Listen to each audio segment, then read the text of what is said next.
The President, please be seated.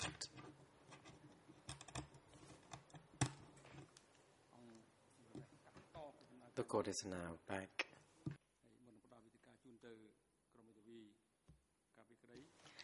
in session.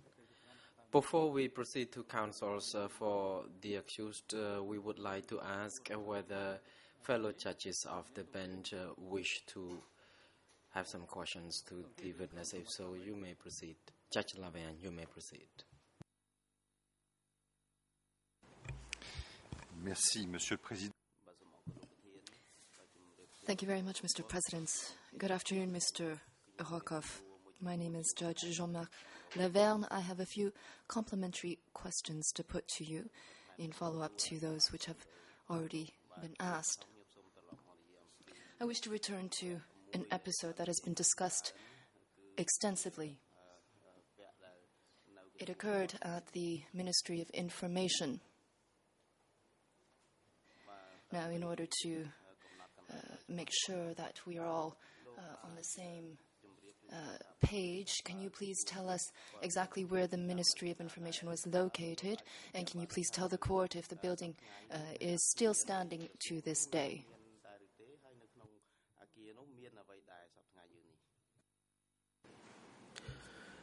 Yes, the building is still there. It was used as the Ministry of Information up till April 75. It's on the boulevard that goes from the train station to the river. The street that's just north is Street 108. I'm sorry, I'm not sure how many hundreds of meters from the train station it is.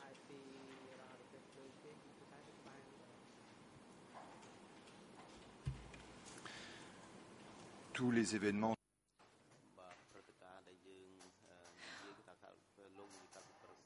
All of the events that we have recalled this morning can be found within a rather restricted parameter of the French embassy, the hotel that you resided at, as well as some of the other hotels, the Phnom Penh Hotel. Can you please tell us if you traveled to the south of the city, if this scenario was the same in the south as it was in the north? What was the situation prevailing in the areas beyond the perimeter that we have talked about this morning? The area around the Independence Monument and a couple hundred meters south, that's as far as I got on 17 April.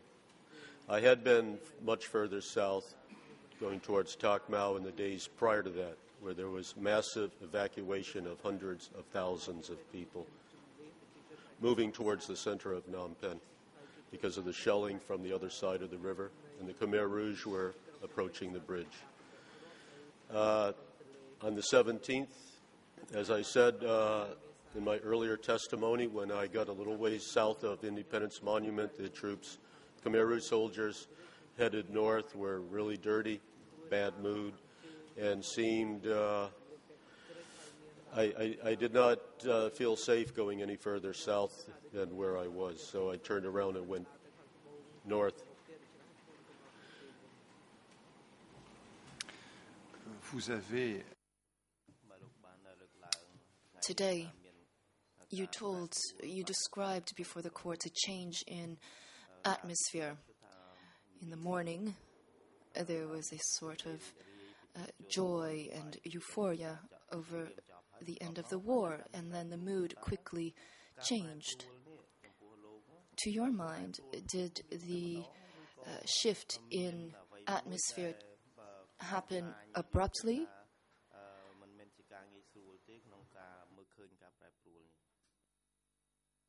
I cannot answer if it was abrupt, but it was about midday as more and more people were headed out of the city.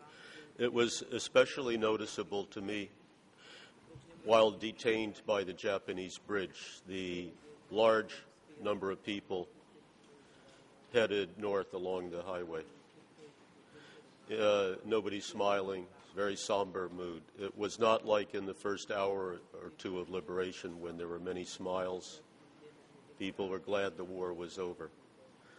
the mood did change, but I would not say it was all of a sudden everywhere. It was over a few hours.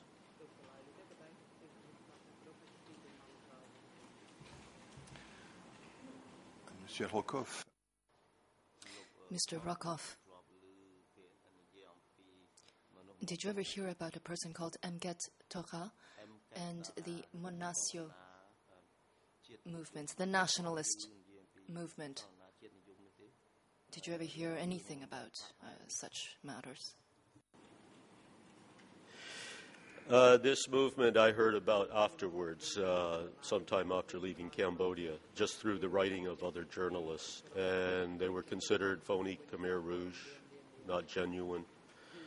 I believe there were some at the ministry early morning, but they did not seem to be in charge. At any rate, they were easy to identify. They had good shoes on. The clothes were well-fitting. They were too clean, too healthy to have been out in the field. None of these people were around that afternoon, or late afternoon when Sidney Schonberg, John Swain, and myself went to the Ministry of Information. None of these people were still there.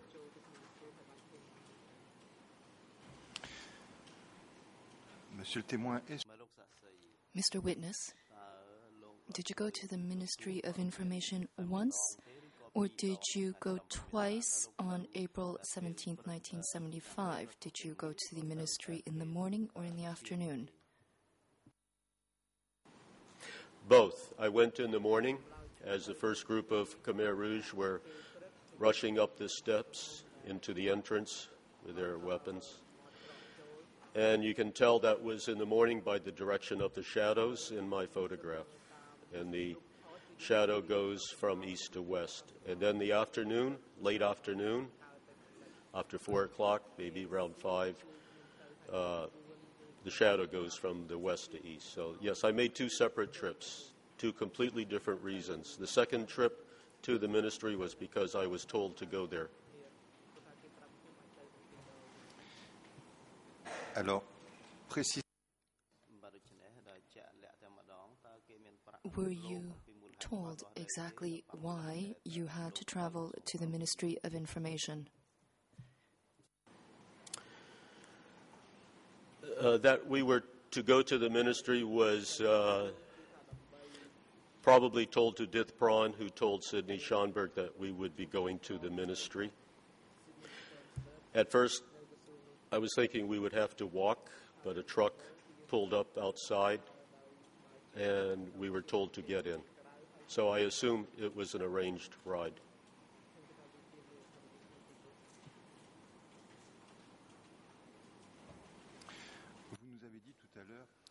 Just now you told the court that you had the impression that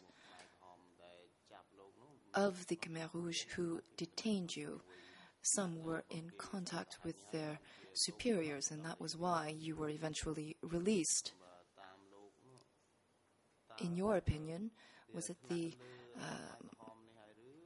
superior Khmer Rouge who had ordered your authorization to go to the Ministry of Information, or was it the immediate guard who had initially arrested you?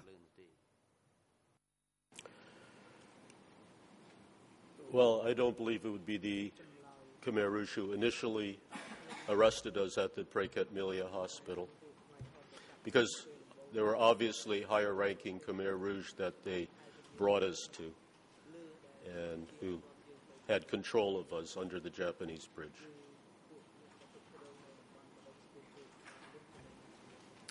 Alors, je ne sais pas si Very well. I'm wondering if the audiovisual unit could display an image that we were shown this morning by the co-prosecutors. It is the clip entitled Pol Pot, the Killing Embrace, TD138R. This is an image that appears at minute 25, second 41. I would hereby request that the audiovisual unit display the image on the screen. The President, you may proceed. AVPU's unit is now instructed to put up the requested document on the screen.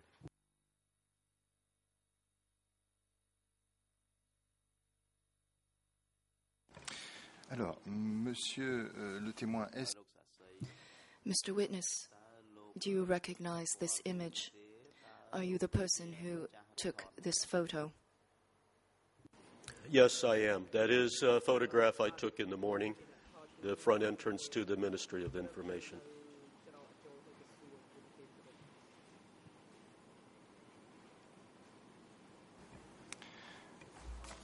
Et donc, vous...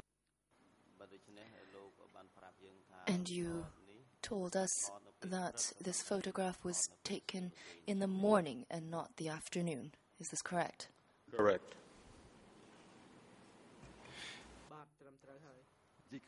And can you please describe to the chamber exactly what is happening? We see images of armed soldiers, but we also see civilians on this particular photograph. The person in the white shirt standing in the doorway may possibly have been an employee of that ministry. He was in there when they came in. Another thing I would like to point out, one of the people running up the steps, one of the Khmer Rouge, is barefoot. The so-called phony Khmer Rouge, the group that you mentioned, I said earlier that they all had good shoes on. This was not one of them. The others, the phony KR, were very well dressed, very healthy, good shoes.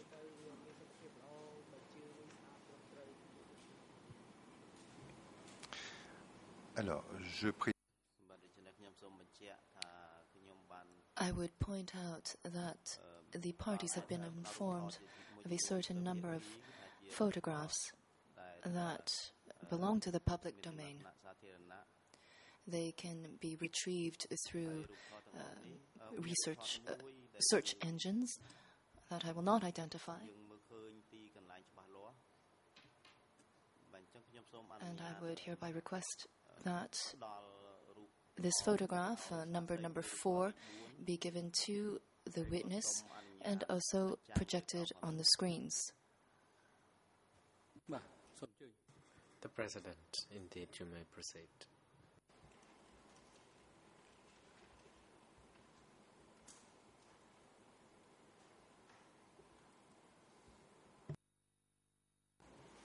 Voilà, je ne sais pas s'il est possible de... Would it be possible to have this image displayed on the screen, please?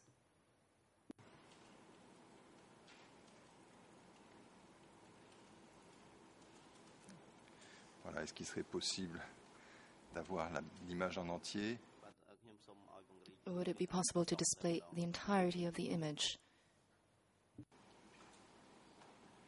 La photo est de très mauvaise qualité. Unfortunately, the photograph is of poor quality.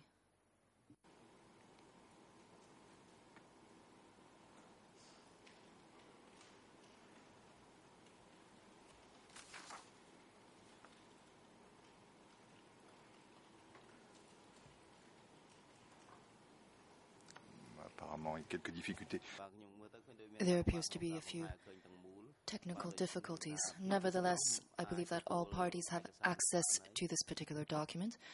I believe that this is not in breach of any principle.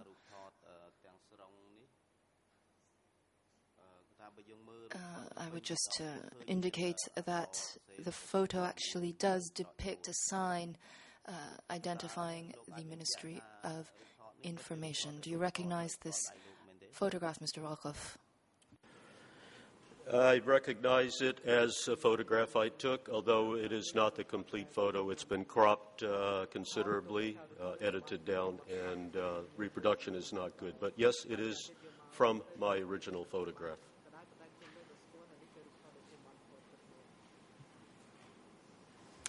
Tout à l'heure, Earlier on, you stated that you had the opportunity to meet somebody called Salot Chai at the Ministry of Information. This person talked to you about his brother called Solot Sar. Did you know Mr. Solot Sai very well? Fortunately, we never met. His brother I never talked to. This was common knowledge at the Ministry of Information that just as in the American Civil War, many families were split up, brother against brother. And Salot Chai just commented on his brother would be coming to town soon. It was something that was repeated by some of the Cambodian assistants and photographers. And I believe at the time he had no idea of the importance of his brother. I mention that because, see, in the exodus out of Phnom Penh, he was one of the many people lost. To him, his brother was only a commander. He did not realize the importance. et Salot Chai avait des positions. Did Salot Chai carry out any official functions within the Ministry of Information? Did he hold any specific portfolio? What were his exact duties? I am unable to answer that. I don't know what his specific job was. Also, I never interacted with him. It was just he was pointed out and mentioned that his brother was with the other side.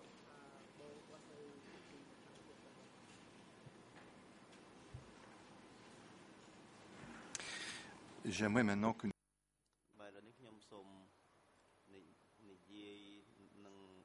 I'd like to turn to some of the events that unfolded at the Embassy of France. You've spoken at length about what happened there, and I'd like to go over some of the details surrounding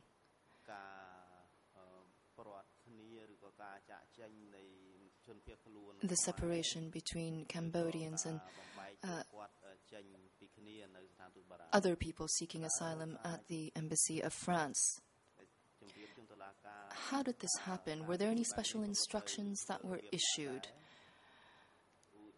I'm referring specifically to families who were mixed families. That is to say, families composed of one Cambodian parent and another parent of a different nationality. Do you know what happened to them? What is your recollection?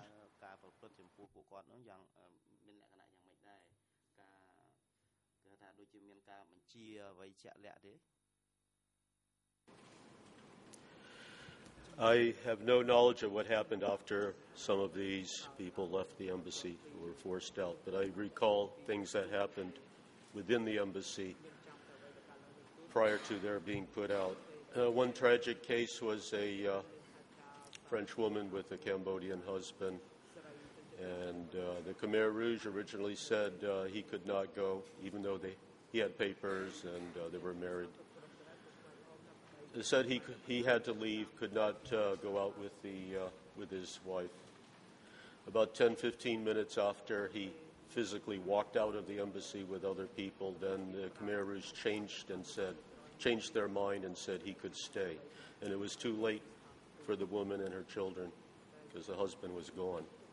I believe that particular case has been written up in accounts by some of the journalists there.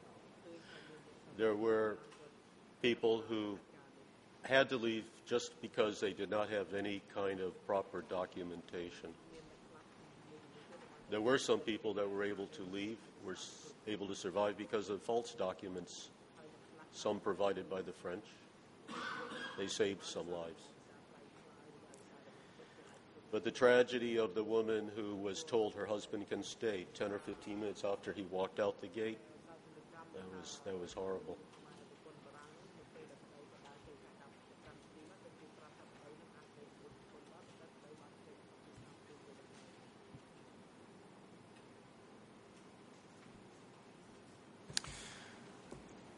Est-ce que In spite of these orders, was anybody able to escape the watch of the Khmer Rouge and travel on the same convoy heading towards the Thai border? Was anybody able to flee the surveillance of the Khmer Rouge? I'm sure there were more than the one case I observed. I personally observed on the truck I was to go on. Young Khmer Rouge was supposed to count the number of people on the truck, 24 people per truck. And the Khmer Rouge was counting, and he counted 25. And this Frenchman with his, wife, girlfriend, I'm not sure, but anyways, she was traveling with him. He understood what was about to happen. He jumped off the truck, walked to the other side. The young Khmer Rouge did the count again. He counted 24. He walked to the second truck, started counting. That was the last we saw of him. And the Frenchman got back on the truck. So we had 25 people. Nobody ever counted again. And that's one life that was saved by a trick.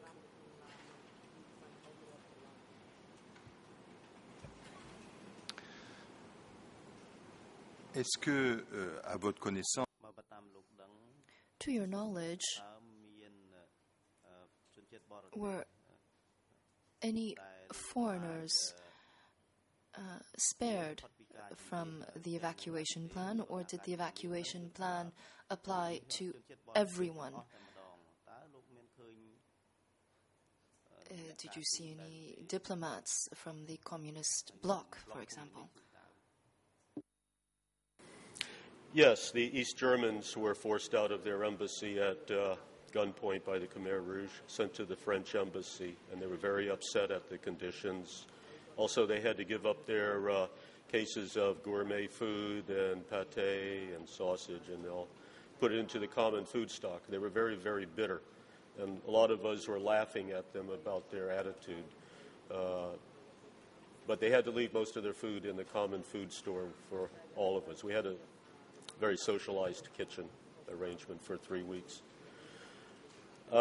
If there are any other diplomats that came in, they did not end up in the Chancellery building with the rest of us journalists and others that were staying there. They might have gone directly to the other part of the embassy. But I remember how angry the East Germans were because they flew in specifically for the victory. And they were not invited.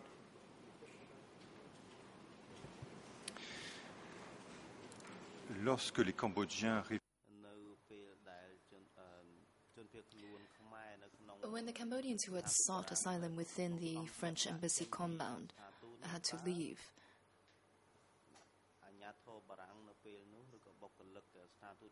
were there any personnel from the embassy or French authorities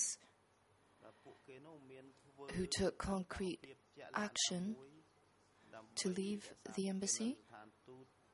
Or did they leave mainly through persuasion or under coercion, that is, under the threat of armed Khmer Rouge soldiers?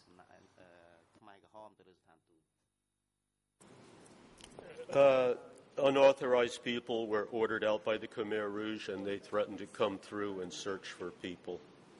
And that comes after the French officials and Chirac had worked out an arrangement where the Khmer Rouge, if they came into the embassy compound, would have to be accompanied by an official. Up to that point, the Khmer Rouge and the French were always together coming through the compound.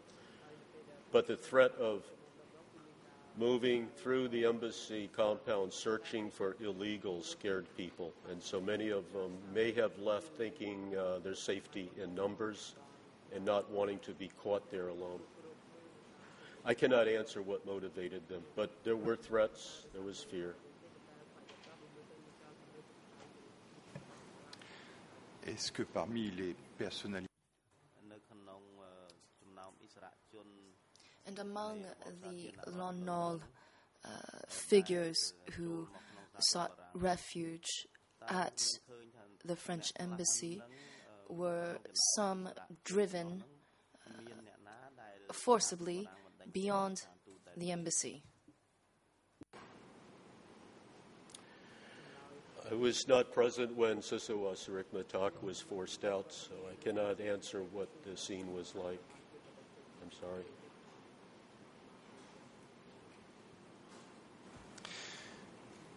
Tout à l'heure, vous avez...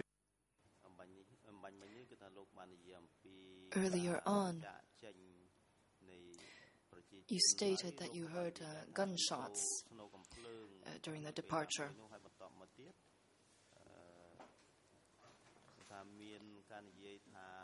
And you also stated that there were some refugees who headed towards the sports complex. Can you please tell the court which sports complex you are referring to? The one that is directly north of the French embassy. It's right by it. I don't know the name of it. I'm sorry.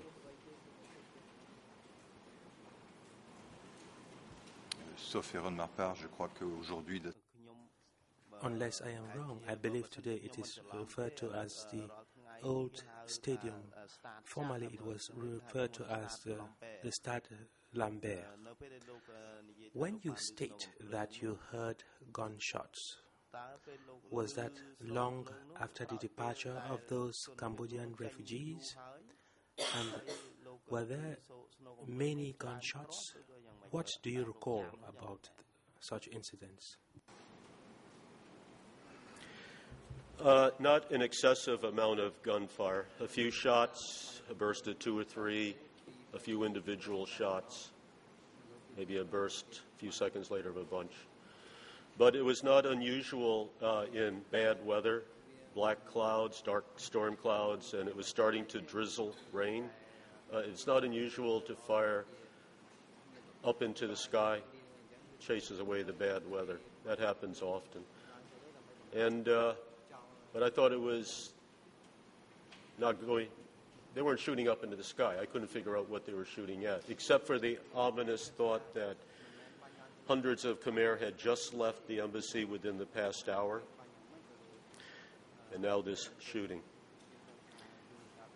I mean, you could hear shooting in other parts of the edge of Phnom Penh going up to a week after the fall of Phnom Penh, but this at the sports complex was very unusual.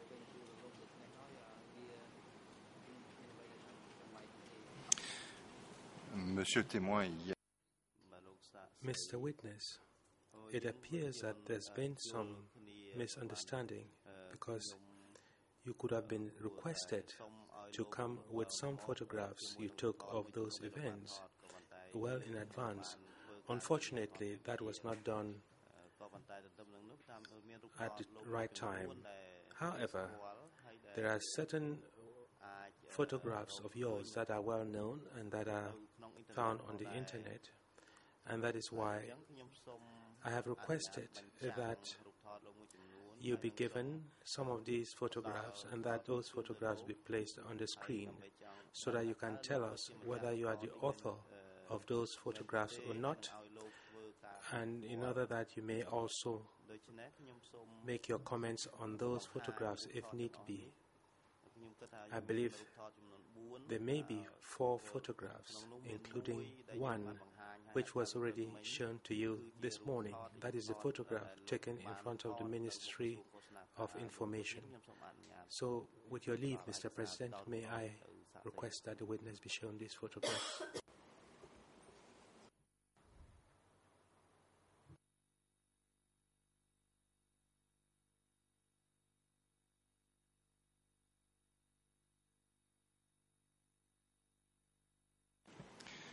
voilà, serait-il possible de... Very well. Would it be possible to have the first photograph placed on the screen?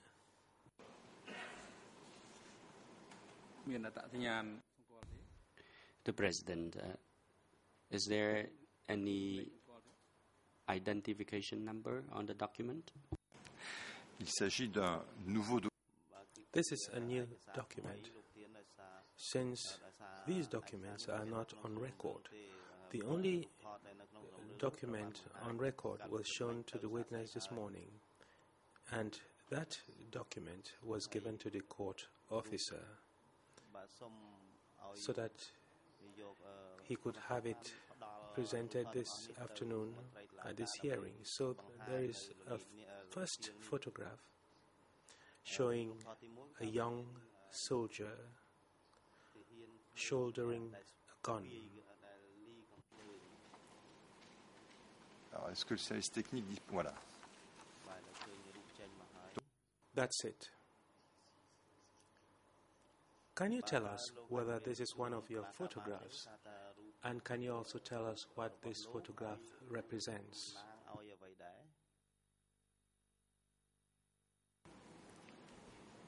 I took that photograph, I believe, in 74, possibly late 73. It's on the road between Highway 5 and Nambaset. It's a young soldier. He's carrying an M16 American rifle. That's an artificial flower. It's a wire stem that he stuck in the front of his weapon. It's not on his hat. You can see it's attached to his weapon.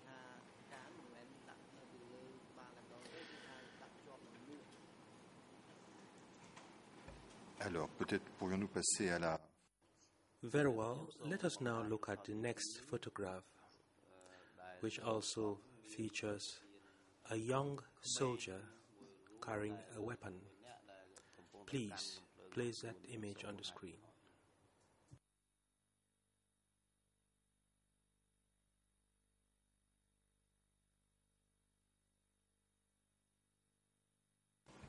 Voilà, donc, même question, est-ce que... I'm going to ask the same questions. Do you remember when this photograph was taken? And who is on this photograph? What does this photograph represent? It's a Lon Nol government soldier, and I forget exactly where I took it, but I took it, I believe, 74.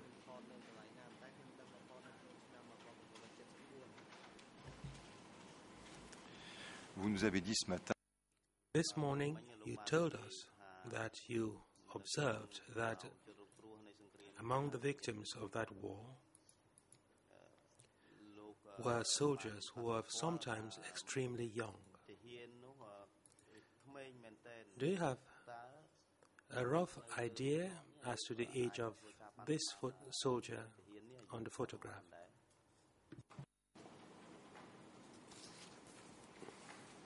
Maybe 16, 17.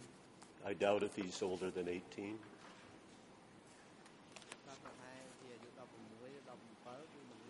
Merci. Nous allons... Thank you. Let us now look at the third photograph.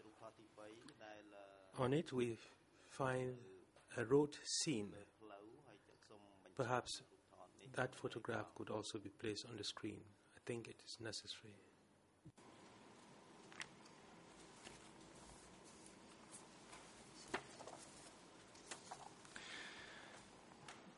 Voilà, donc est-ce que vous êtes...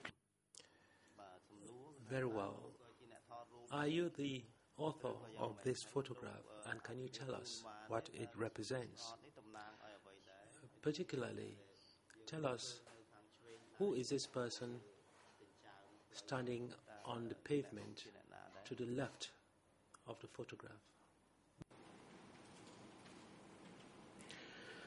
I took this photograph on 17 April, late morning. I do not know who the person with his hands up on the sidewalk in the white shirt is. Anyway, this is on Monivong. It's headed south. We're only 2 blocks or so from the intersection of Sihanouk and Monivong. The large building ahead of the Khmer Rouge, that's the movie theater that you see in the background of another photograph of a Khmer Rouge soldier standing up. I can only assume the Lon Nol soldier on the Vespa scooter was just very shocked at the appearance of the KR. He was surprised. In fact, he should not have been out there on the street like that.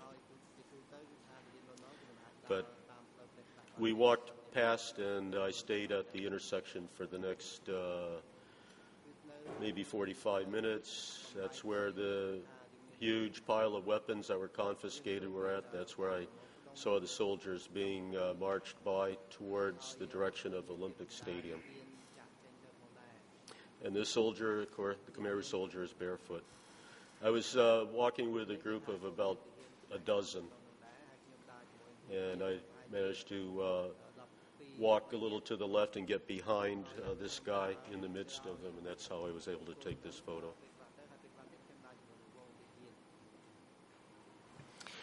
I'm sorry these are not good prints. I really regret not having my own. Like some of the prints, like the Ministry of Information photo, is very bad reproduction. The original prints are much better, but my problem is I don't have an extra set with me. That is my fault.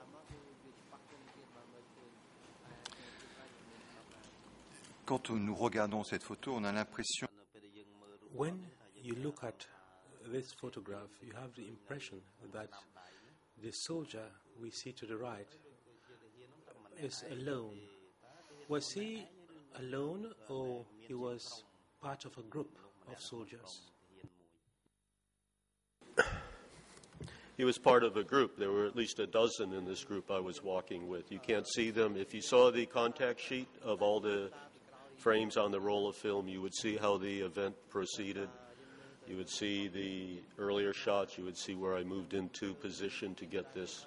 Most of my photographs, I pre-visualize and put myself into the position and wait till the time. So I was very lucky that they had no problem with me walking in their midst.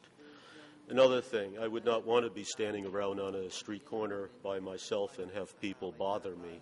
If you're walking with some soldiers, the other Khmer Rouge think you're with them. If I'm riding on a vehicle because I hitched a ride, nobody's going to bother me because they think I'm with the people on the vehicle, which is true. And I was very lucky getting around for the first few hours that way.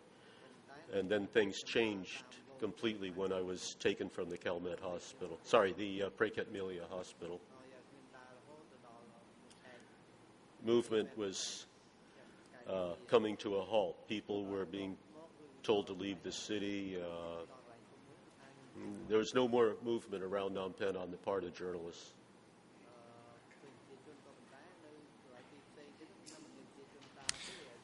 Alors, j'aimerais qu'on passe maintenant à... I would like us to now look at the last photograph in this series.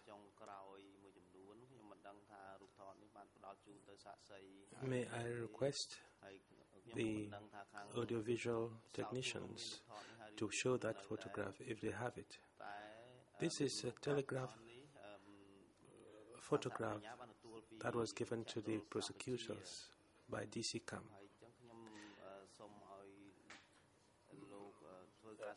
Don't look at the comments on the photograph. Concentrate only on the photograph and tell us whether this series of photographs was taken by you. Can we give the witness these photographs and have them placed on the screen as well? Étant précisé que seul nous intéresse...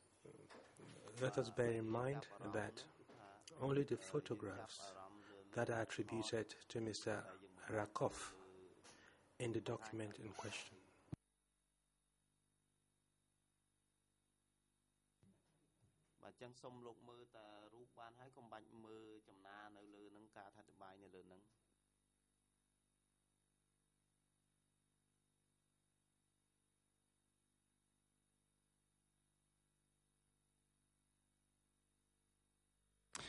Voilà, donc il y a une première photo où... So we have the first photograph. Can you tell us what it is all about? Are you indeed the author of that photograph?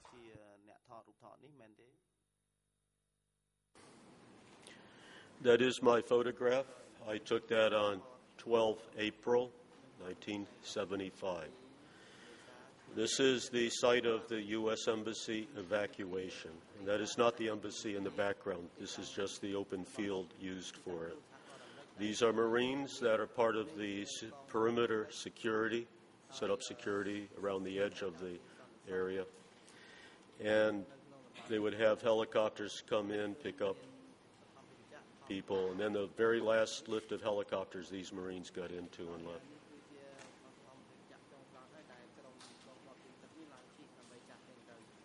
I have many other photos of the American evacuation. This is, of course, one of my favorite, but I have others showing the helicopters, the people getting on, other things that went on.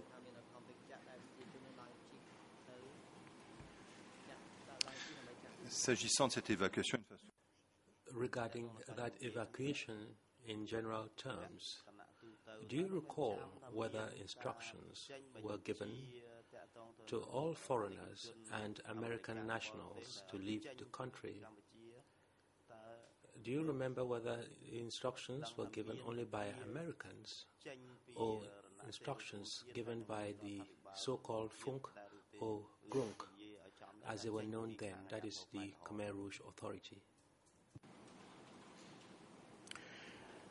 I don't know. I can't answer that. I mean, we heard the American evacuation was imminent, would happen soon. I would say most Americans were aware of what was about to happen. But on the Cambodian side, there were many Khmer that should have evacuated, and maybe some who did not evacuate did not get the message in time. Because the last lift of helicopters, the last 4 or 5 helicopters that lifted off from the field were very few people on them. The Marines and very few other people. Many Khmer showed up at the embassy, French embassy days later, or maybe came to the Hotel Royal in the next 5 days. And they would have evacuated, but did not know. alors on va avancer. Let us move on, and I think we can now look at the next photograph attributed to you. That is perhaps the 5th photograph in this document, unless I'm mistaken.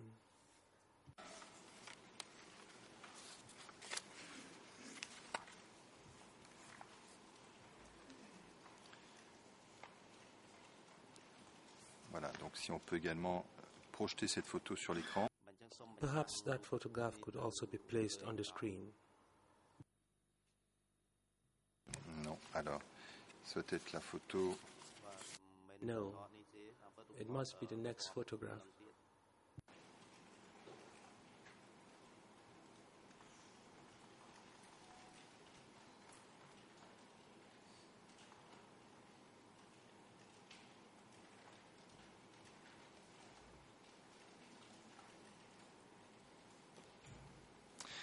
Voilà, donc êtes-vous l'auteur?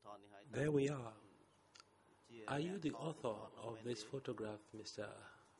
Arakov? And can you tell us what it represents?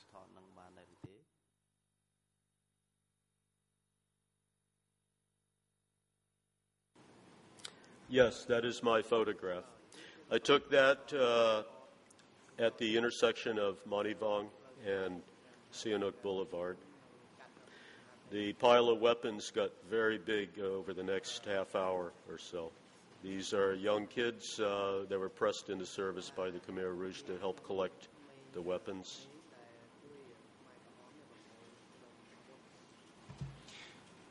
Et qui étaient ces jeunes enfants? C'était des jeunes enfants. And who are those kids? Were they kids from the Khmer Rouge streets, or they were young Khmer Rouge? Who exactly were they?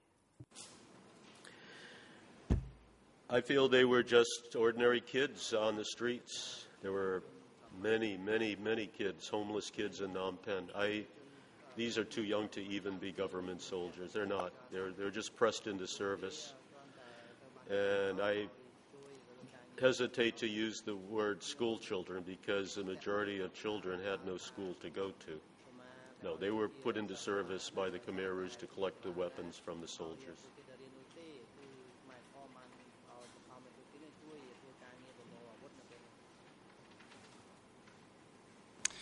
Voilà, nous allons avancer.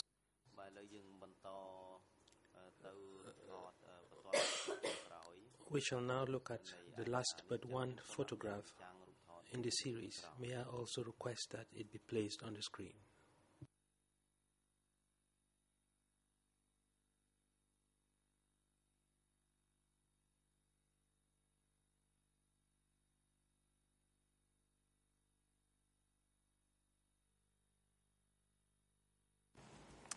Voilà, donc Monsieur Alrokoff est...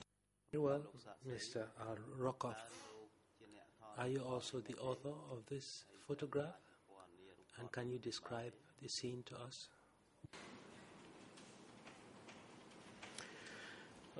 That is my photograph. That is in front of the French embassy.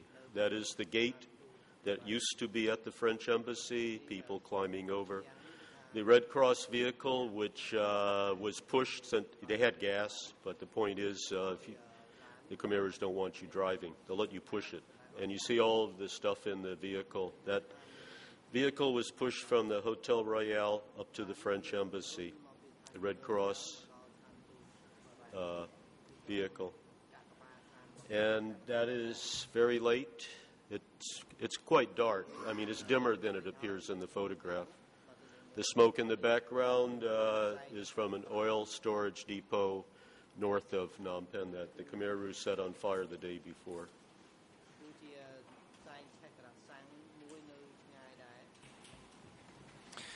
Donc on peut voir la... We can see the height of the walls and the gate of the French embassy. It is a lot higher today. Was it easy to scale that wall? Was there an agreement between the embassy authorities and the people so that they could get in?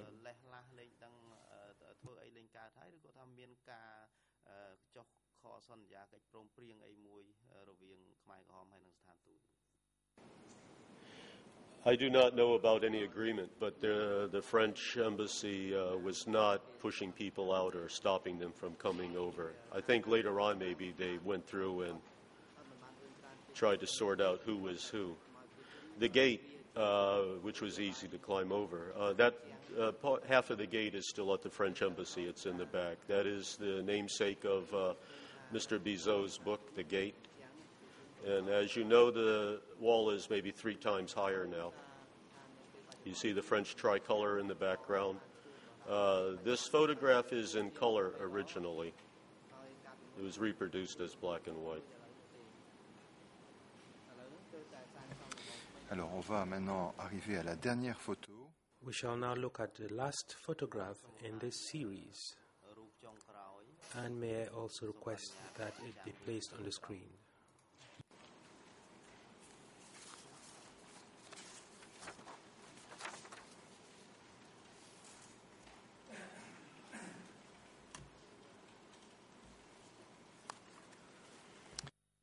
Alors, êtes-vous également l'auteur de cette photographie, celle dont...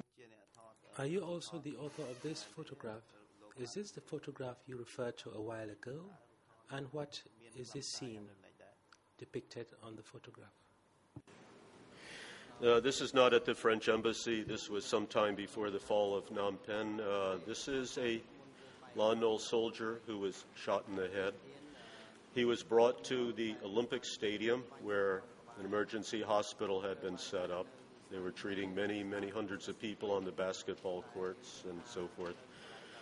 I photographed this person being worked on. The wounded person was shot in the forehead, and the doctors were working on him.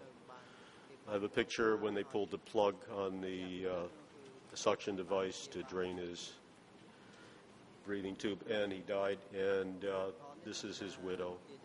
This is about 20 minutes after he died. So I took a series of shots leading up to this.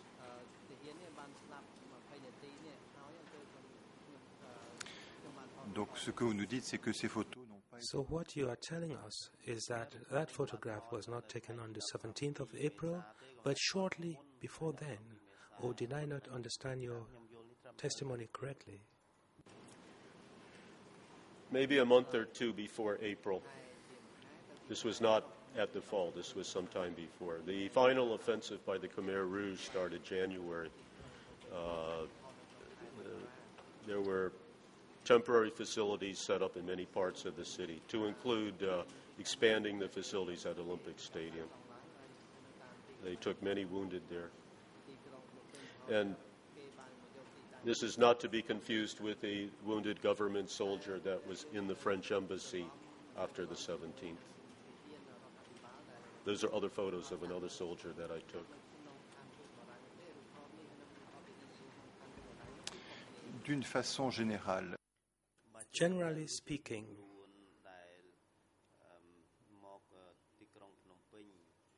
were the refugees who were coming into Phnom Penh treated properly by the government authorities, that is the authorities of the Republic, that is Lon Nol's government? Were they housed? Were they fed? How was their integration in Phnom Penh organized, if you know?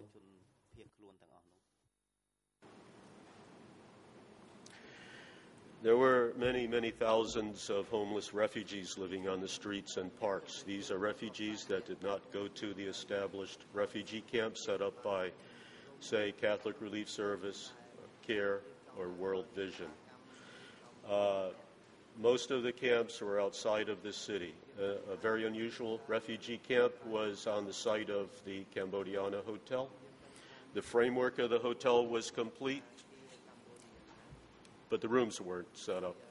There were 21 to 23,000 refugees living in the Cambodia.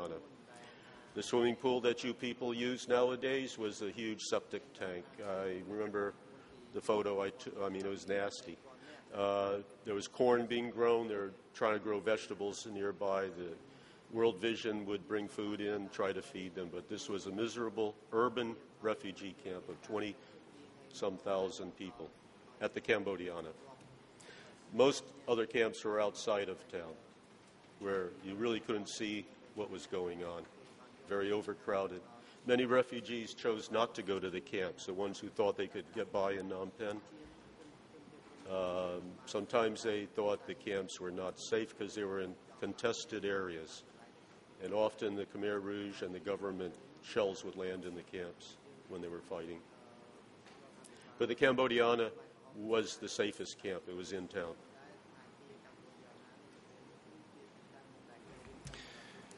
vous nous avez indiqué que You have stated that when you left in a convoy of trucks and you passed first in front of Pochentong Airport and then you took secondary roads. According to you, was that itinerary chosen deliberately, and were any particular reasons given for the use of such secondary roads?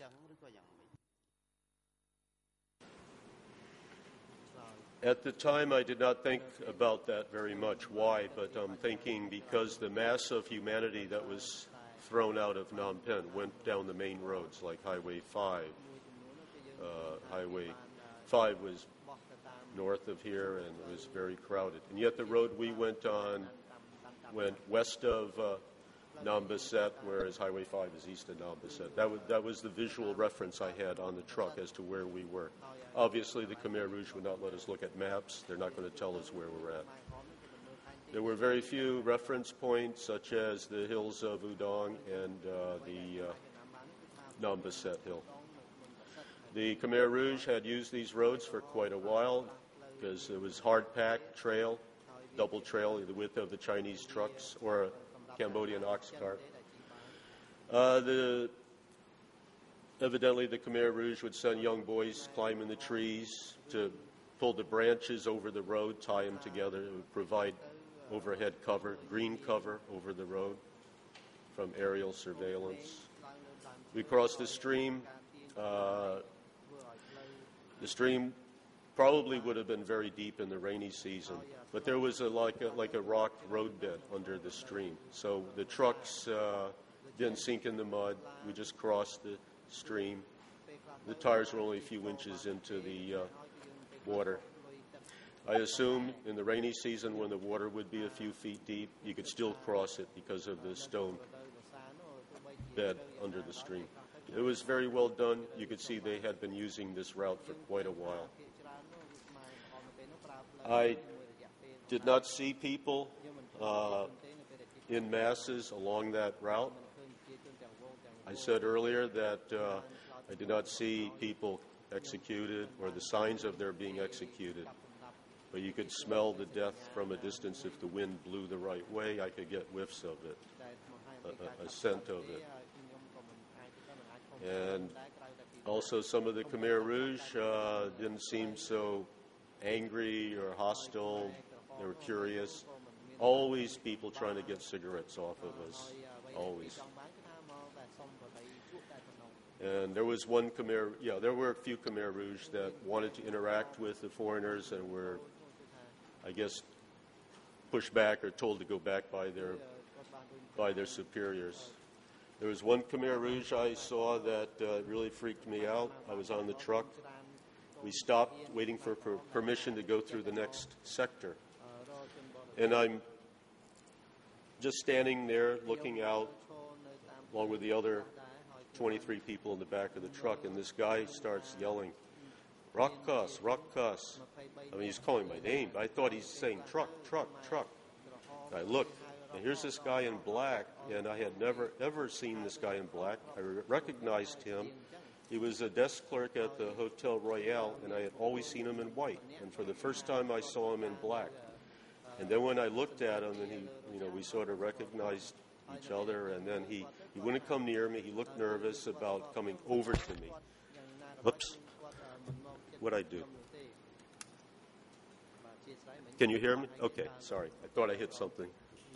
He just stood there looking. He wouldn't come over to talk to me. I think maybe he was a little trying to be careful not to let his cadre know that he knew me. But it was a very, very unnerving experience running into this guy. I never saw him again. That was only a 20-minute stop, waiting for the permission to go to the next sector.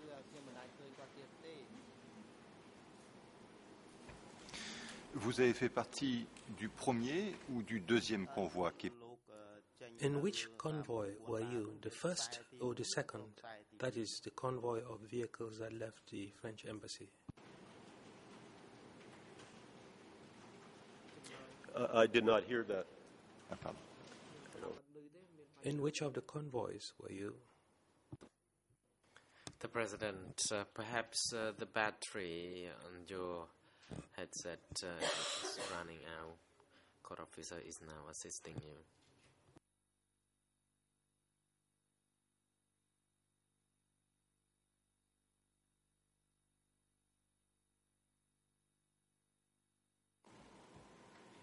Voilà, est-ce que vous m'entendez?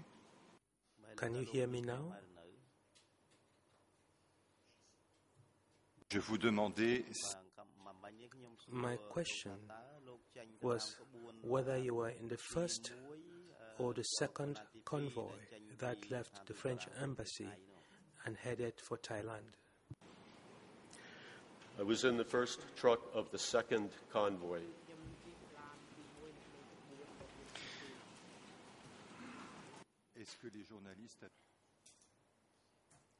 Were journalists issued any specific instructions to not talk about what was happening in Phnom Penh in order to avert possible difficulties during the journey?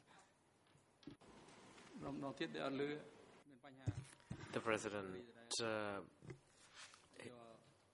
we still cannot hear, or he can still not hear us. Perhaps court officer can replace the battery again.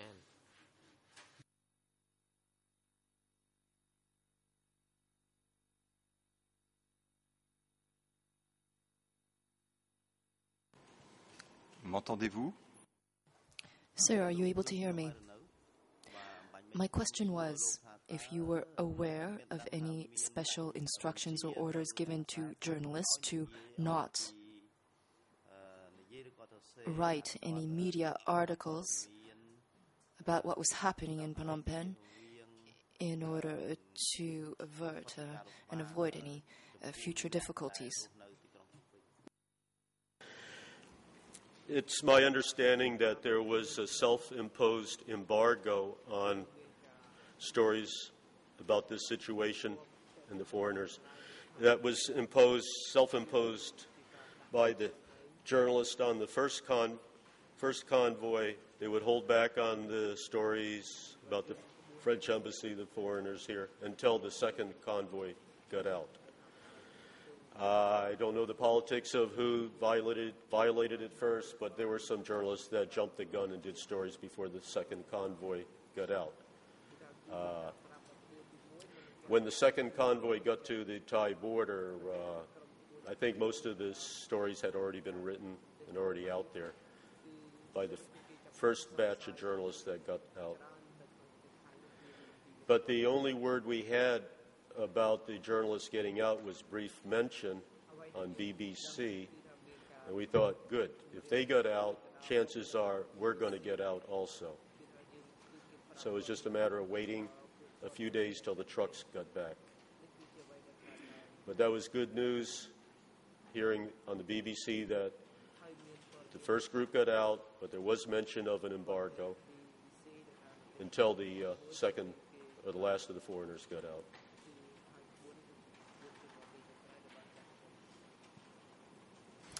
Je vous remercie beaucoup. Thank you very much, Mr. Witness, for all of the clarifications and details that you've brought before us this afternoon.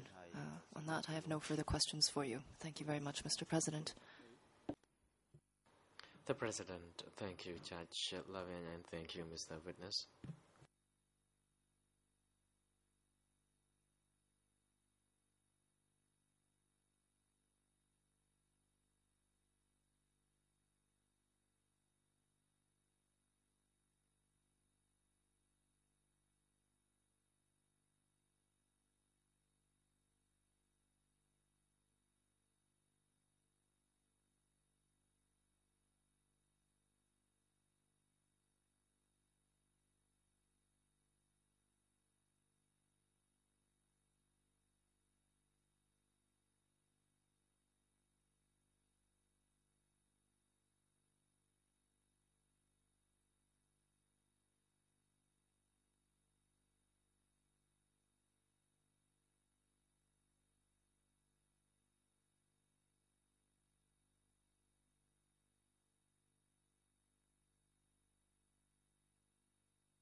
The President, before we adjourn, we would like to ask counsels for the accused, as they will have the floor tomorrow to put questions to the witness.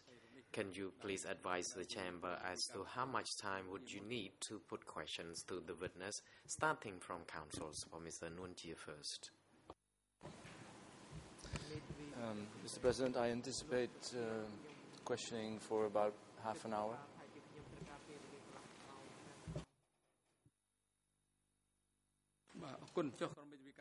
The President, thank you. Counsels for Mr. Ieng Sari, please. Good afternoon, Your Honors. Depending on what questions are asked, I may or may not have any questions for Mr. Rokoff. We do appreciate his testimony thus far. And if it were up to me at this point, I would probably not ask any more questions. But then something that might be raised by one of the teams might require us to ask a question or two. Thank you.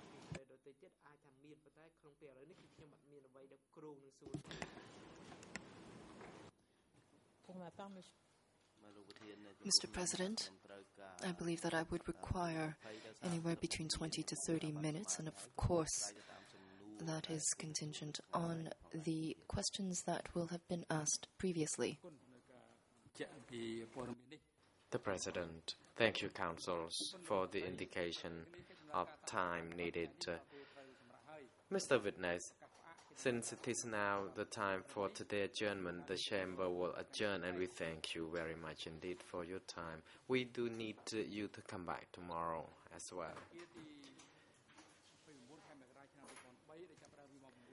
Tomorrow's session will commence from 9 a.m. and the Chamber continues hearing your testimony. Hopefully, your testimonies will be concluded by the morning session.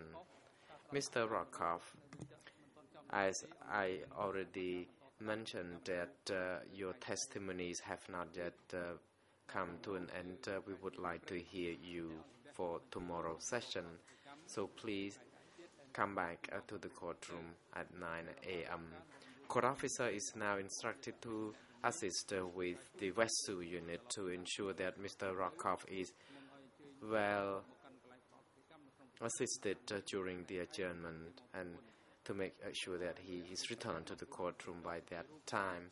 And the security personnel are now instructed to bring Mr. Kyusumpon and Ieng Sari to the detention facility and have them return to the courtroom by 9 a.m. except Mr. Ieng Sari, who is instructed to return to his holding cell only where he can observe the proceedings from there. The court is adjourned.